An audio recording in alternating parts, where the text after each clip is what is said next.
no Evangelho de Lucas, capítulo 9,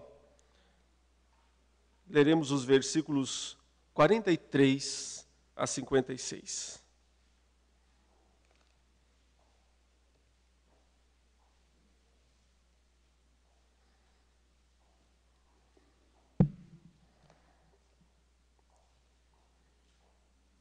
Lucas, capítulo 9,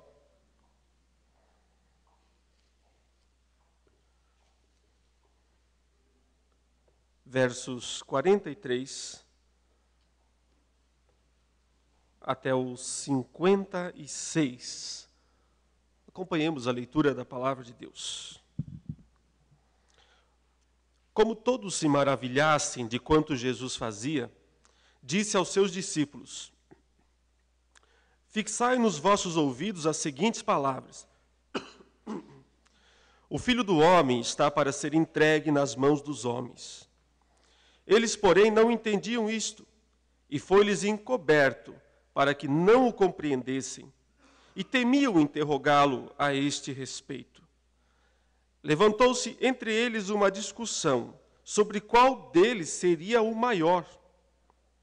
Mas Jesus, sabendo o que se lhes passava no coração, tomou uma criança, colocou-a junto de si, e lhes disse: quem receber esta criança em meu nome, a mim me recebe. E quem receber a mim, recebe aquele que me enviou.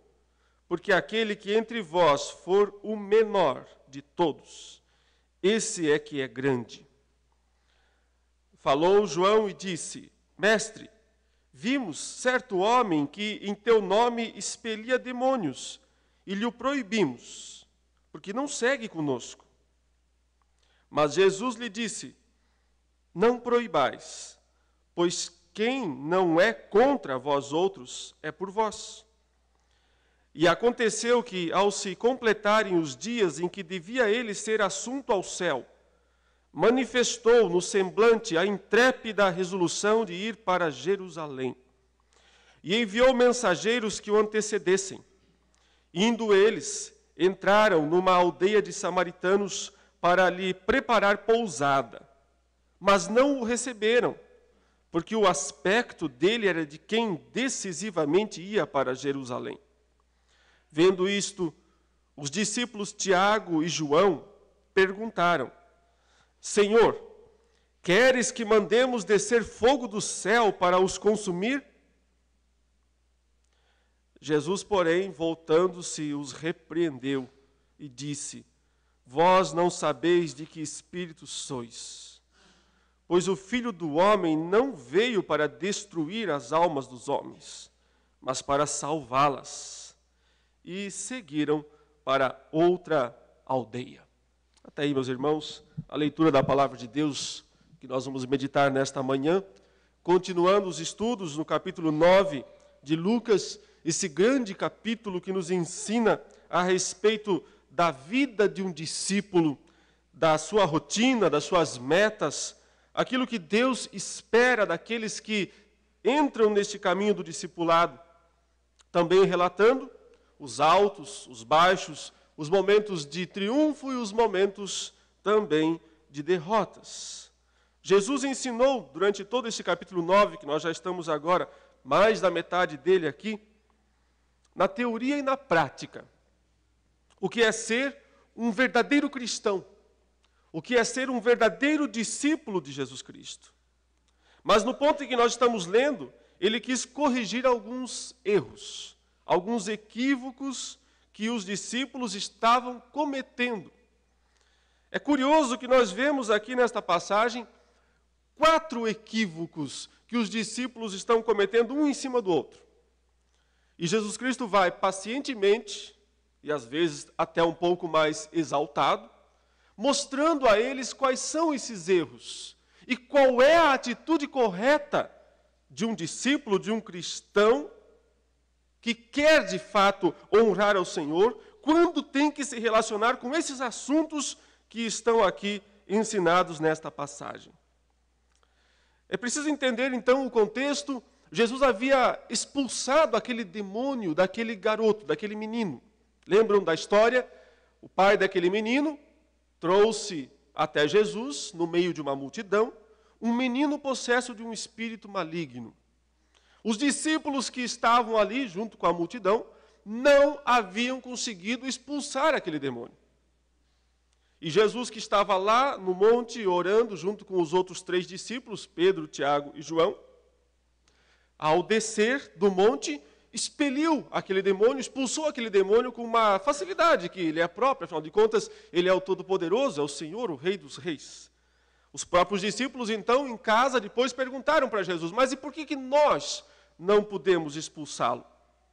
E Jesus disse, porque esta casta não sai senão por meio de oração e jejum. Ele enfatizou, então, que a comunhão com Ele mesmo, que a oração, que o jejum, que a busca da presença de Deus e de fazer a vontade de Deus é que dá esse poder, essa autoridade para que esses demônios sejam expulsados ou expelidos.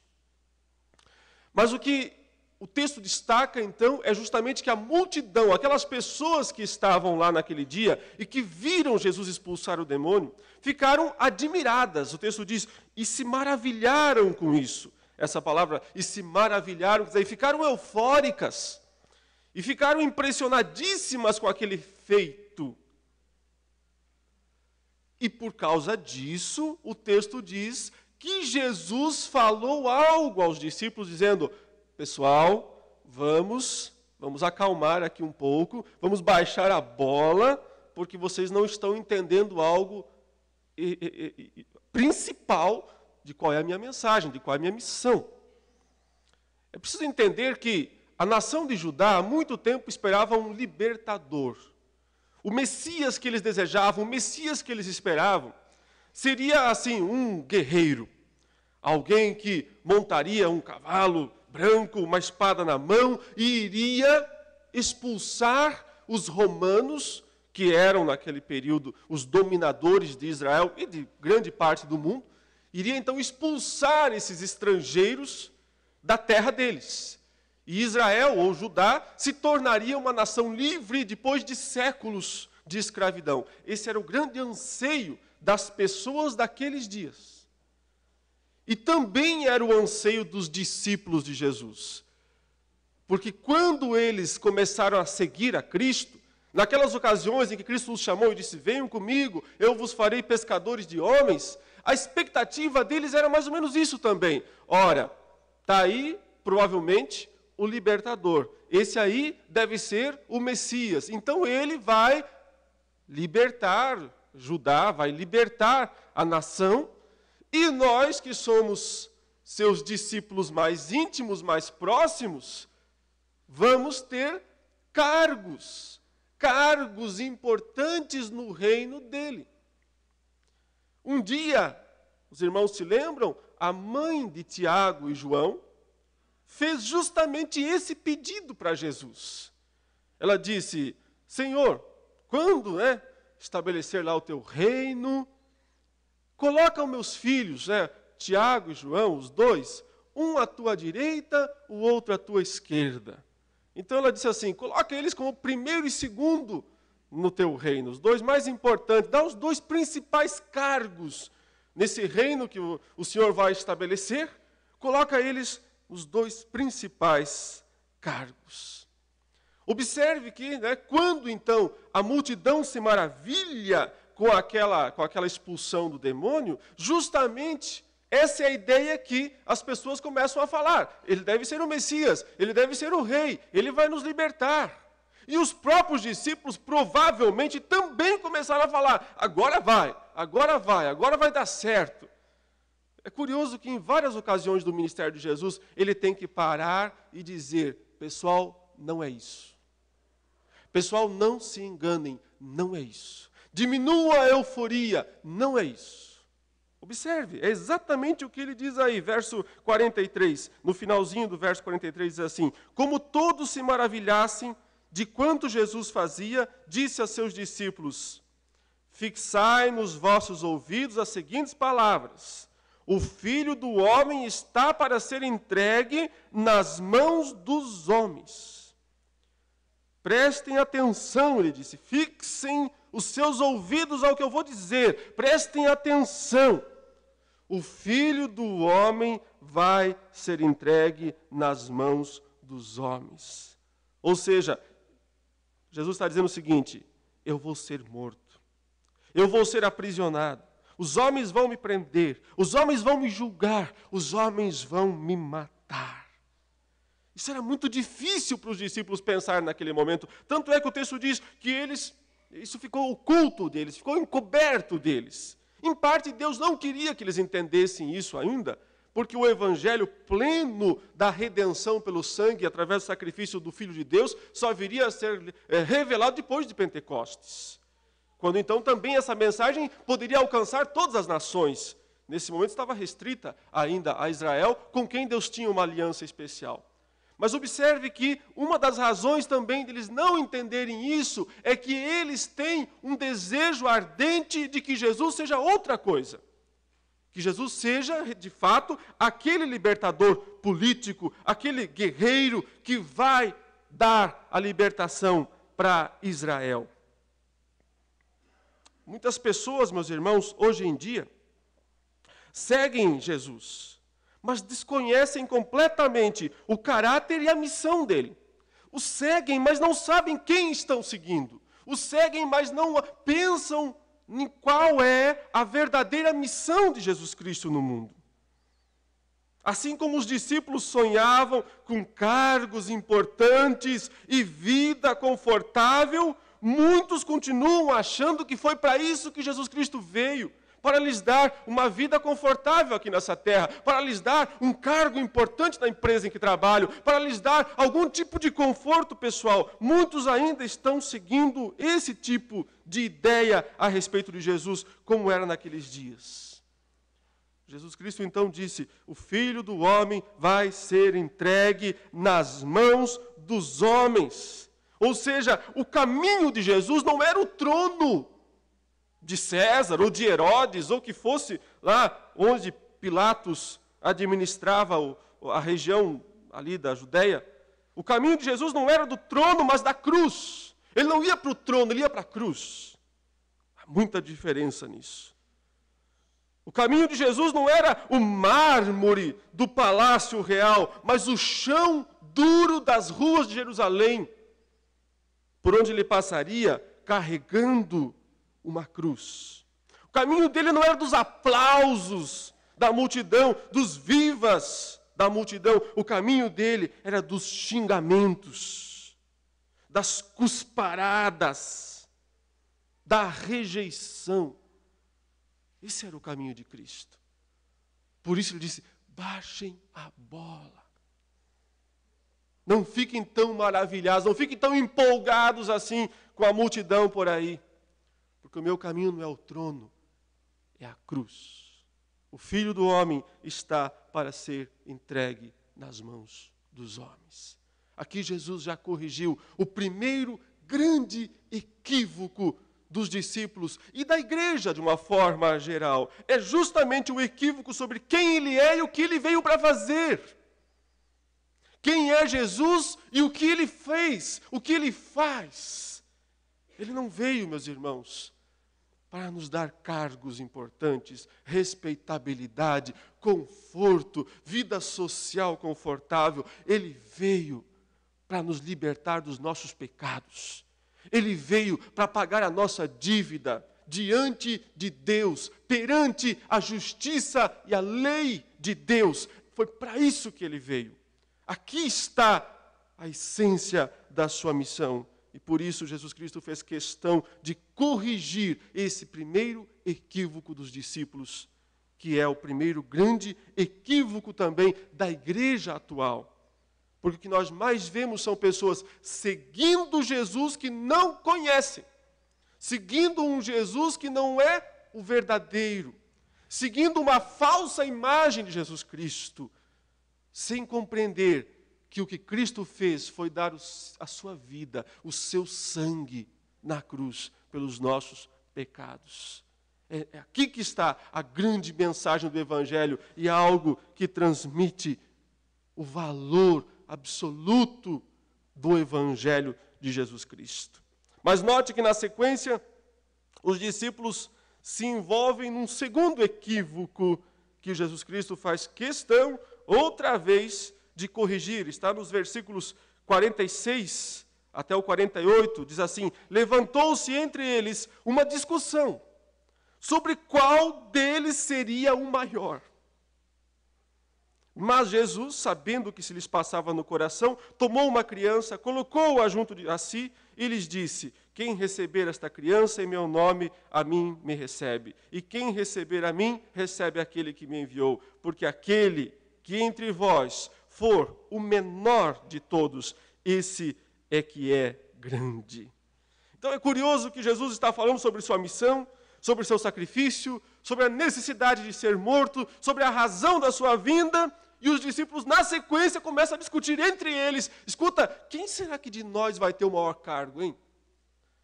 Quem será que de nós aqui vai ter a maior posição? Quem que é o mais importante aqui de nós? De quem será que Jesus gosta mais?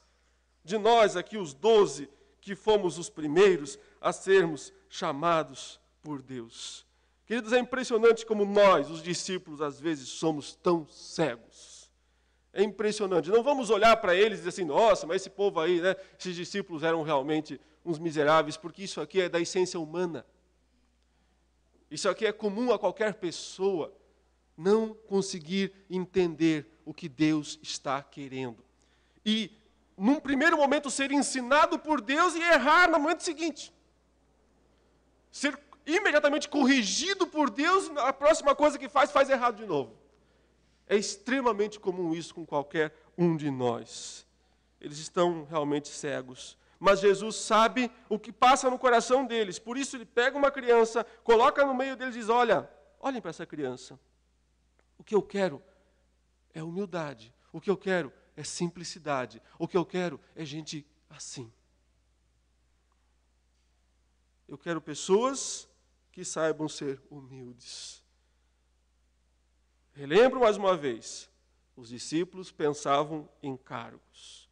Pensavam em notoriedade, pensavam em se tornar líderes, chefes da nação de Israel, pensavam em morar em palácios, cargos importantes. Queridos irmãos, muitas pessoas hoje em dia, na igreja, nos nossos concílios, em qualquer lugar, estão lá por causa dos cargos que exercem e pensando nesses cargos. Não poucos homens de Deus se deixam possuir por soberba quando ocupam algum cargo, alguma posição importante. Não poucos que antes tinham uma vida humilde e simples, mas quando se veem revestidos de uma certa autoridade, se tornam blindados. Ninguém mais consegue se aproximar deles. Agora eles são pessoas que devem ser respeitadas.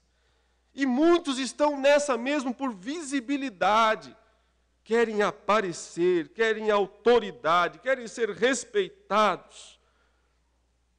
No entanto, Jesus Cristo ensinou que a verdadeira grandeza do discípulo não está no cargo que ele exerce, que a verdadeira grandeza do discípulo não está na visibilidade que ele tem. A verdadeira grandeza do discípulo está na sua humildade.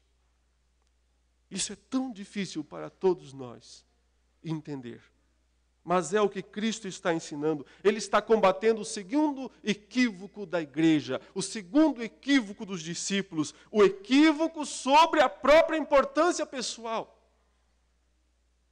De achar que a importância pessoal está relacionada à visibilidade, de achar que a importância pessoal está relacionada a cargos.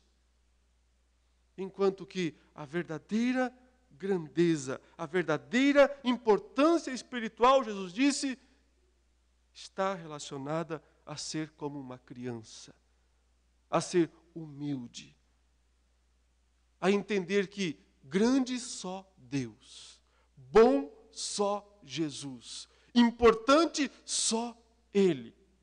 Discípulos são todos servos. Todos servos. E aquele que não consegue ser servo, não pode servir mesmo. E não serve mesmo. para Deus. Portanto, Jesus ensinou que a verdadeira grandeza começa com a humildade do caráter, dos pensamentos, das ações, da postura perante os outros. Graças a Deus, porque também há muitas pessoas assim no meio da igreja. Pessoas que são reconhecidas, que são consideradas importantes. No entanto, são acessíveis, são humildes, são dispostas, são coração aberto. Cristo tem nos ensinado a respeito desse grande equívoco de muitos, ou de achar que a grandeza pessoal, a importância pessoal está associada aos cargos, às funções que se possam ser exercidos no meio da igreja ou do reino de Deus. Continuando, vejamos que eles vão passar aqui ao terceiro equívoco seguido. E Jesus Cristo vai mais uma vez orientá-los a respeito disso. Verso 49. Falou João e disse: Mestre, vimos certo homem que em teu nome expelia demônios, e lhe o proibimos, porque não segue conosco. Mas Jesus lhe disse: Não proibais, pois quem não é contra vós outros, é por vós. Aqui o texto relata que o apóstolo João, e João era um daqueles que tinha subido com Jesus ao monte, e tinha visto Jesus glorificado. Quem foi lá? Pedro, Tiago e João. O próprio apóstolo João faz um relato, diz: Mestre, a gente viu um homem por aí, e ele estava expulsando demônios em teu nome. E nós dissemos para ele: não pode. Não pode, o senhor não pode fazer isso. Porque o senhor não está conosco, não anda com a gente, não faz parte do nosso grupo de apóstolos. Então, o senhor está proibido de expulsar demônios em nome de Jesus. E eles relataram isso para Jesus como se fosse um grande feito. Entendeu? Jesus, olha, a gente está certinho, né? Porque a gente acabou de fazer isso. Mais uma vez, ele havia acabado de ensinar que a grandeza está na humildade. Mas eles não entenderam isso. E novamente pensaram que estava associada com a autoridade que se impõe sobre os outros. E Jesus então diz: olha, não proíbam. Vocês não podem proibir uma pessoa assim de fazer esse trabalho, porque quem não é contra vocês pode estar ao lado de vocês, ajudar a vocês. Queridos, primeiro nós temos que entender o seguinte: não vamos confundir as coisas. O Senhor Jesus, quando ensinou isso aos seus discípulos, não estava dizendo que qualquer pessoa por aí que se diz que é de Jesus, que usa o nome de Jesus, que expulsa demônios em nome de Jesus, que faz milagres em nome de Jesus, que só por fazer isso está certo, está tudo bem, está tudo ok, tem que aplaudir. Ele não está ensinando isso. Até porque em outro momento ele mesmo disse: muitos hão de me dizer naquele dia: Senhor, Senhor, em teu nome não expulsamos demônios, não fizemos muitos milagres, etc, etc. E Jesus disse para eles: mas eu nunca vos conheci, não sei quem são vocês. Ele relata isso no capítulo 7 de Mateus. Portanto, ele não está simplesmente autorizando qualquer pessoa, dizendo: é assim mesmo, qualquer um que falar em nome de Jesus, que colocou lá um baita de um letreiro, Jesus Cristo é o Senhor, e pronto, essa pessoa é de Deus e está fazendo as coisas de Deus. Ele não está ensinando isso. Qual é o equívoco, então, que ele está querendo combater? É a noção de exclusividade que os discípulos estão alimentando, pensando: só nós somos certos, só nós temos autoridade, só nós temos direito, só nós podemos fazer isso. É isso que ele está batendo, dizendo: não é assim que as coisas funcionam. Esse sentimento de exclusividade, esse sentimento de superioridade, de se achar os únicos autorizados, os únicos que têm direito de agir, é isso que ele está combatendo. E é justamente um dos maiores problemas, um dos maiores equívocos das igrejas hoje em dia. Muitas igrejas e denominações se acham as únicas certas e o resto está tudo errado. Muitas se acham as únicas detentoras da verdade do Evangelho e as demais estão todas erradas. E quase sempre essas igrejas que se acham as únicas verdadeiras são aquelas que elegem práticas periféricas do Evangelho ou da vida cristã e colocam essas práticas no centro, dizendo, isso é o mais importante, isso é o central, e quem não faz isso não serve a Cristo. Quem não andar conosco, João pensava, se não estiver no nosso grupinho aqui de 12, não pode fazer, não pode pregar, não pode ensinar. Queridos, isso é perigoso, é muito perigoso. Esse sentimento de exclusividade, esse sentimento de superioridade é muito perigoso. É claro que nós devemos ter convicção de que estamos fazendo o certo e o melhor para Deus. Mas não devemos pensar que somos os únicos a fazer isso. Claro que nós temos que ter convicção de que estamos fazendo o certo e o melhor para Deus, mas não podemos pensar que somos os únicos e que os demais estão todos errados, porque isso é um espírito de seita. É isso que caracteriza uma seita. Uma seita é um grupo que acha que são os únicos, os exclusivos, os demais estão todos errados, estão todos perdidos. E a grande lição que Cristo quer ensinar aos discípulos é que Deus não está limitado a nós. Deus não está limitado a nós, nunca esteve. Ele tem outros recursos, ele sempre pode usar outras estratégias, ele nunca está limitado a nós. Não foi Elias que um dia disse, Deus, mataram os teus profetas, todos estão mortos, só sobrei eu e eles querem me matar também. Jesus disse, você e mais 7.000, Elias. Deus sempre tem outros recursos, sempre tem outros caminhos. E, aliás, Ele tem que ter mesmo, porque se Ele dependesse de nós, se Ele dependesse de nós, só de nós, a obra não seria feita. Porque nós somos limitados, temos falhas, às vezes Ele manda e nós não vamos. Por isso, nós precisamos entender que Deus não nos atribuiu exclusividade no serviço dele. E graças a Deus, meus irmãos, e claro, eu falo sempre com muita convicção da nossa igreja, da nossa denominação, da igreja presbiteriana, sempre mostrando que a igreja presbiteriana é uma igreja que é fiel a Deus, que busca a verdade de Deus, que quer viver o evangelho pleno, mas graças a Deus porque há outras denominações que também querem isso e também buscam isso.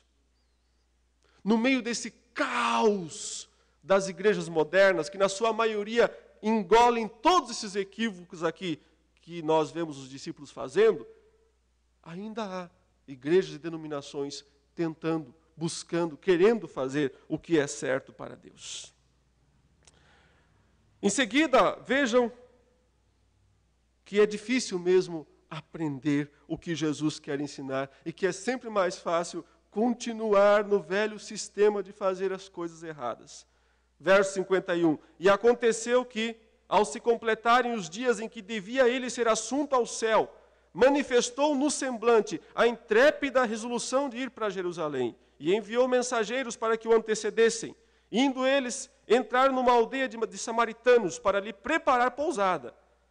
Mas não o receberam, porque o aspecto dele era de quem decisivamente ia para Jerusalém. Vendo isto, os discípulos Tiago e João perguntaram, Senhor, queres que mandemos descer fogo do céu para os consumir? Jesus, porém, voltando-se, os repreendeu e disse, vós não sabeis de que espírito sois, pois o Filho do Homem não veio para destruir as almas dos homens, mas para salvá-las. Observe, meus queridos, que de fato os discípulos de Jesus engataram aqui 4 erros, um atrás do outro, 4 equívocos, 4 entendimentos errados a respeito da misericórdia de Deus, a respeito da pessoa de Jesus Cristo, a respeito do que é ser um discípulo e do que Deus espera. Jesus havia acabado de falar sobre sua missão. Eu não vim para um trono, eu vim para uma cruz. sobre a verdadeira humildade do discípulo, né? A grandeza do discípulo não está no cargo, não está na autoridade, não está na visibilidade, mas está na simplicidade, está na humildade, está na disposição de servir.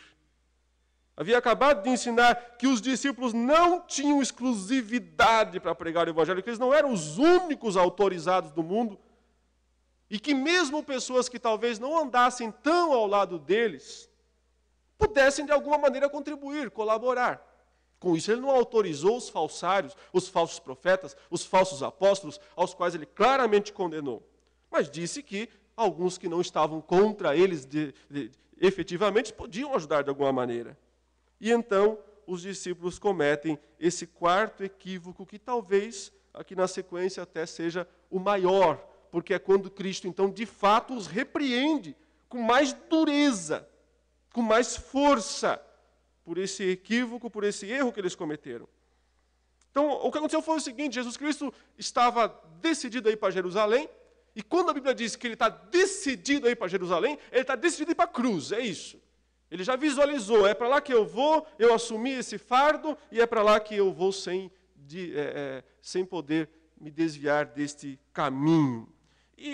Mas para chegar a Jerusalém tem que percorrer uma certa distância. E entre a região lá norte da Galileia, onde Jesus Cristo geralmente estava pregando nessas ocasiões, até Jerusalém, precisava passar por Samaria, aquela região que sempre foi considerada, né, inimiga de Israel.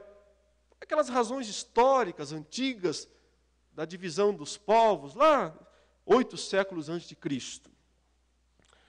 Ou seja, os samaritanos, como nós sabemos, não gostavam dos judeus. Não gostavam mesmo. Não gostavam de jeito nenhum do pessoal de Jerusalém, então. E Jesus Cristo tinha que ir para Jerusalém e não estava escondendo isso de ninguém, que ele ia para Jerusalém. Então ele mandou que os seus discípulos fossem pedir pouso, preparar um lugar para ele passar a noite, numa aldeia de samaritanos.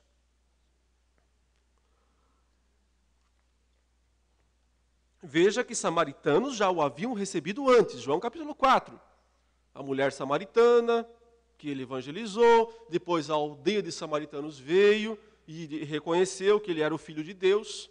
Mas esses aqui não reconheceram. Esses aqui não quiseram. E disseram, não, se ele vai para Jerusalém, se ele é judeu, na nossa vila, na nossa cidade, ele não vai entrar. E os discípulos se revoltaram com isso, claro, se revoltaram. Mas aí é curiosa a proposta que eles fazem para Jesus. E quem faz essa proposta? Justamente Tiago e João. Tiago e João. Que também estiveram com Jesus Cristo lá em cima no monte, orando, e viram a glória de Cristo. Ou seja, só o fato de passar alguns momentos na presença de Deus não garante que nós não vamos errar em seguida. Não garante? Eu falei na outra vez aqui que os que não tinham subido falharam em expulsar o demônio, mas os que desceram falharam em seguida. Então, esse sentimento que às vezes aqueles que se acham mais espirituais têm, de que são superiores aos outros, é o primeiro passo para tropeçar, para cair, para se quebrar. Agora o que aconteceu aqui? Eles disseram, Senhor, queres que mandemos descer fogo do céu sobre eles? Sobre os samaritanos? Vamos fazer aqui um churrasco deles, vamos assar essa gente. Isso é muito até engraçado, né? Senão, seria cômico se não fosse trágico, a gente fala. Porque, primeiro, onde foi que eles já fizeram isso antes? Quando foi que eles fizeram isso aí? E eles não dizem, Senhor, quem sabe o Senhor faz descer fogo do céu? Não, a gente faz, né? Queres que nós mandemos descer fogo do céu e consumi-los? Quer dizer, quem falou que eles têm esse poder? Quem disse que eles conseguem fazer isso? Não é engraçado isso? E trágico ao mesmo tempo, porque eles já haviam sido corrigidos 3 vezes por Cristo. Por 3 entendimentos errados, por 3 equívocos cometidos a respeito de Jesus Cristo, e cometem um 4º engatado. Vamos fazer descer fogo do céu para os consumir. Então Jesus se espantou com aquilo. Ele voltou para dizer assim, que espírito vocês são? Vocês acham que eu vim aqui para destruir as almas dos homens? Eu vim aqui para salvá-las. Queridos irmãos, aqui talvez esteja um dos nossos maiores problemas. Porque nós fomos alvos da misericórdia de Deus, sim. Deus não fez descer fogo do céu sobre nós, e Ele tinha todo o direito de fazer isso, porque nós somos pecadores, por causa dos nossos pecados. Deus usou de grande misericórdia sobre nós.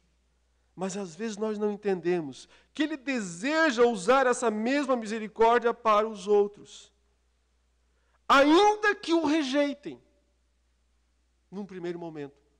Ainda que o rejeitem num primeiro momento. Porque mais tarde também os samaritanos ouviriam outra vez a palavra do Senhor. E haveria uma grande conversão de samaritanos. Quando mais tarde, depois da ressurreição de Cristo, Filipe desceria para as aldeias dos samaritanos e pregaria o evangelho lá e muitos se converteriam. Quando olhamos para o mundo atual, que continua se recusando a receber a Jesus, muitas vezes nós também queremos que Ele mande lá descer fogo do céu. Porque pelo menos isso eu não tenho, eu não acho que eu consigo fazer descer fogo do céu, a não ser que eu pegue um lança-chamas.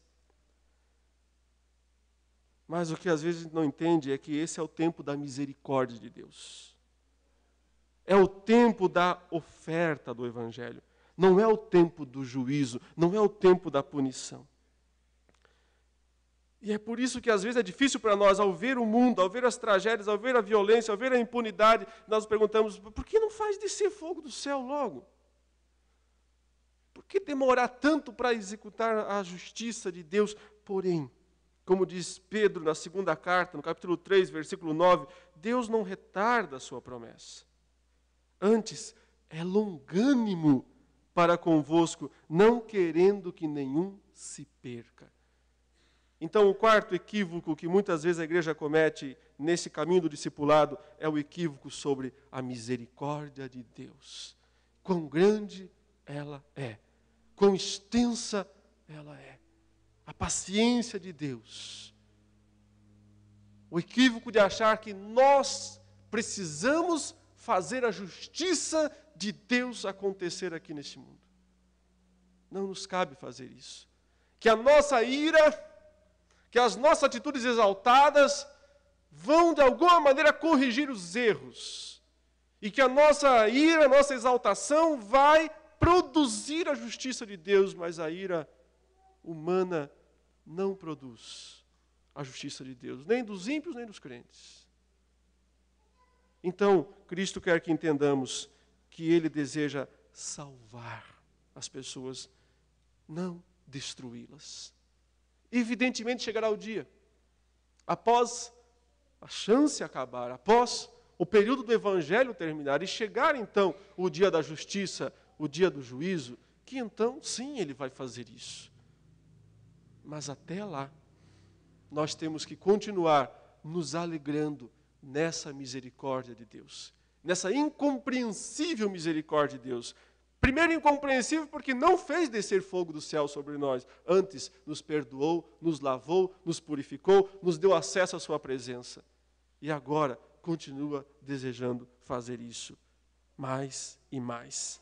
Os 4 grandes equívocos dos discípulos, os 4 grandes equívocos da igreja hoje, estão muito bem expressos aqui nesse texto. Primeiro equívoco sobre a pessoa e a missão de Jesus Cristo. Quem Ele é e o que de fato Ele veio fazer. Segundo equívoco, a importância pessoal. Qual é, onde está, no que reside a importância que nós temos? Reside na humildade, no querer e no ser pequeno diante de Deus, porque só Ele é grande. Outro equívoco, achar que só nós somos autorizados, só nós temos direito de pregar, só nós somos os verdadeiros. Isso é perigoso e leva à heresia e leva à seita.